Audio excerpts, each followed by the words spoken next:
Welcome to the Hancock Hill Homestead. I know I ain't been on here in a while. I had been busy. Y'all know how it is when you get busy, you gotta do stuff. So that's why I'm here this morning, and I don't know about where you're at, what's going on, but we had some thunderclouds and we've had rain. I mean, it seems like it's rained about every day, and it's rained a lot. And you know, I'm thankful for the rain because it was dry. I mean, it was super dry. Just a few updates on what I have done. I have tilled in my garden over here on the other side. Not tilled in, but I broke the top layer of it and killed just knocked some weeds down, trying to provide a little carbon to put in it. Not too good a success on my okra this year. I don't know what's going on with it, but anyway, not good. But what I got to show you is with all the rain and then with the thundercloud last night, look what I got standing out here. I got tons of water, not just there, everywhere. I mean, we got plenty of water, but you know, we'll work through it. We'll get better. I know we complain about being too dry. We complain about too much water, stuff like that, but I'm thankful. I just hope and pray that it don't drown out my squash because I got a good many squash out there and they're doing good. I'm just very proud of them, the way it's turned out. Not only that, my corn, it was having a time, but you see it's coming on out now and it's starting to tossle. It's not as tall as I expected it, and but anyway, it's producing. So, but what I want to do is just kind of go give you a garden tour right quick, see what's going on, and we'll take a little stroll, you know, not just keep looking at the water. I mean, I have water in every row, even in my string beans that I have string beans on, but I can't swim and go get them.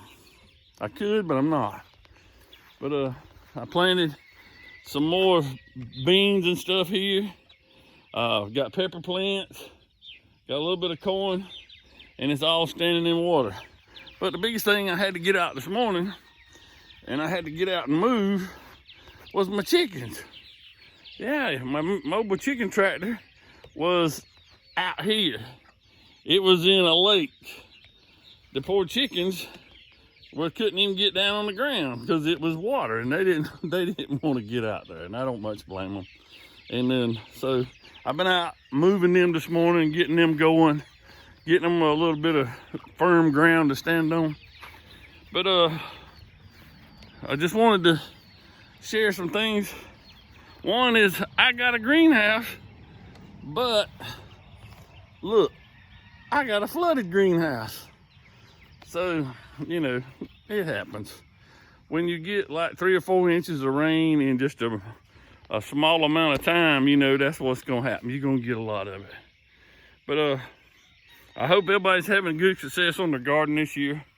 I hadn't talked to James, but the last time I talked with him, James said that his garden was good. He had already had some small squash, and we already been getting a few, not many, but we got some zucchini and a few yellow squash.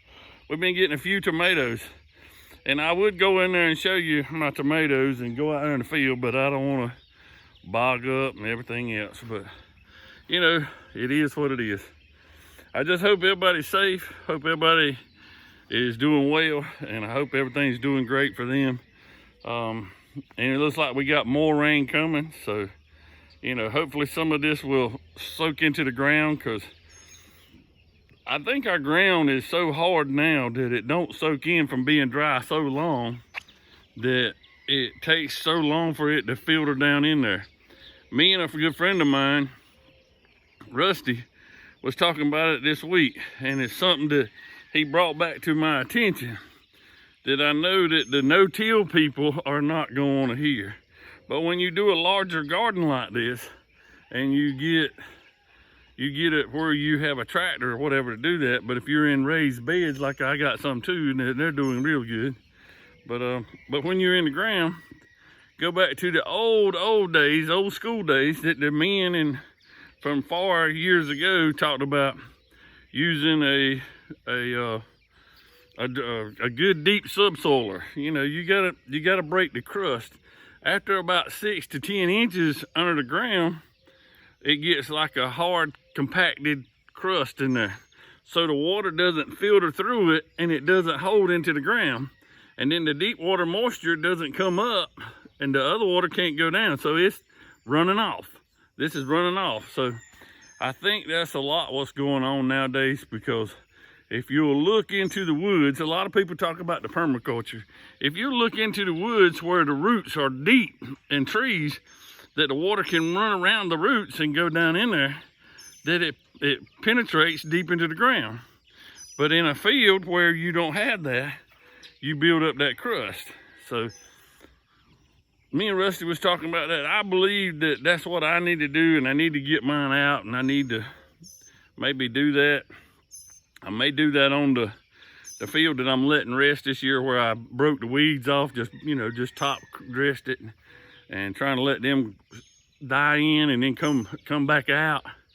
But I think that's what I need to do, is break that crust that's deep down in there and go back to doing some of that stuff and go back to the old days, because in the old days people worked hard and they really worked the land hard sometimes, and then it wound up paying off in the long run.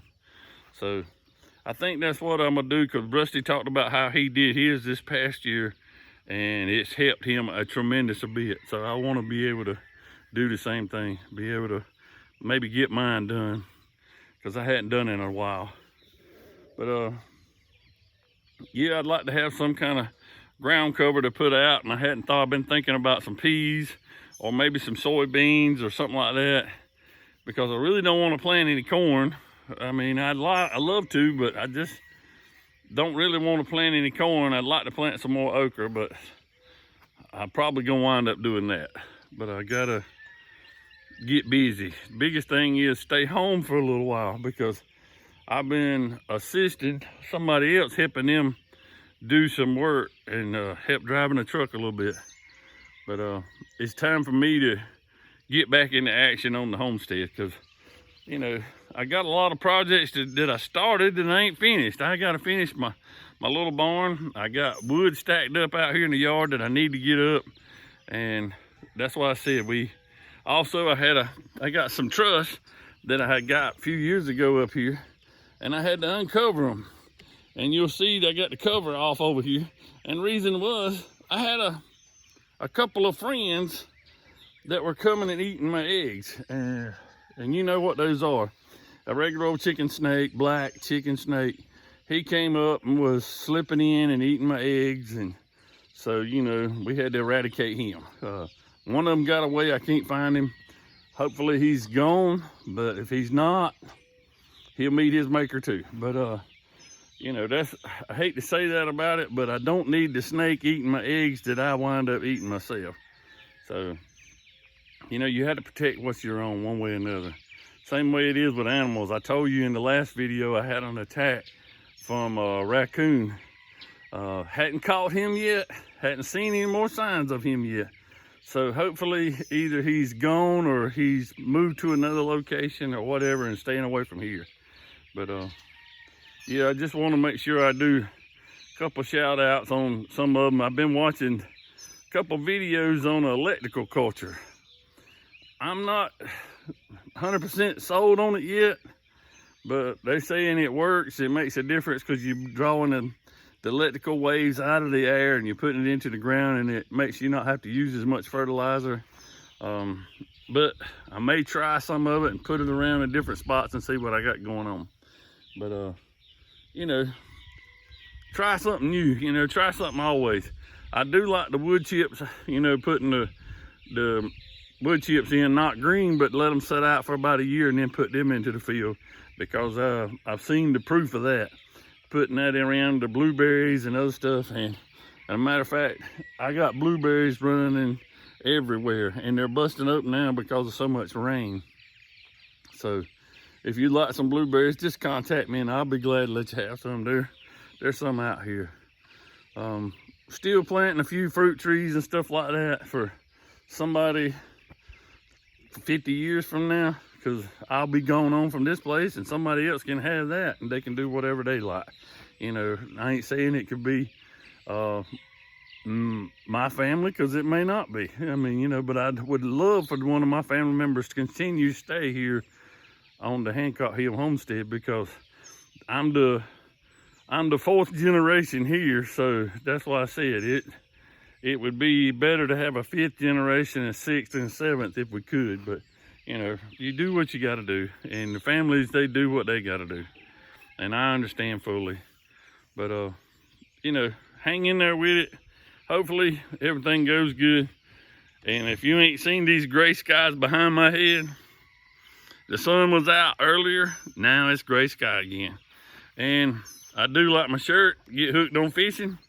I would love to go fishing, but you know what happens after a big rain? You don't go fishing after rain. But anyway, as I get out the way, that's what I said. Y'all see how much water we got in one night. It woke me up this morning about 2 o'clock, 3 o'clock, thunder, lightning, downpouring rain and stuff like that. So not gonna complain about it. Let the water soak into the ground. Everything needs water, even us. So other than that, that's all I have is go over, and I would show you the greenhouse, but I ain't going in there getting wet. Done been wet moving chickens. But anyway, I hope that everybody's getting some rain. Hope everybody's safe. Hope everybody's well. Just happen to say, just thank you, Lord, for the rain, and thank you for the blessings that he does give us. And again, thank you for watching the Hancock Hill Homestead. Don't forget about my buddy, Mr. James there. Y'all watch some of his videos. He's always mentioning me, so I'm gonna throw him back out there. So do that. And if you ain't got one to watch, look up Miguel's Rough Life. I mean, that's what I said. He's been doing some good ones. Saw a couple of posts he had on Facebook, and some other things like that. I'm not the only one with critters crawling around. So that's why I said I see it all the time. But anyway, thank you for watching Hancock Hill Homestead page. Come back, see me again, like, subscribe, share if you would. Thank you. Have a great day.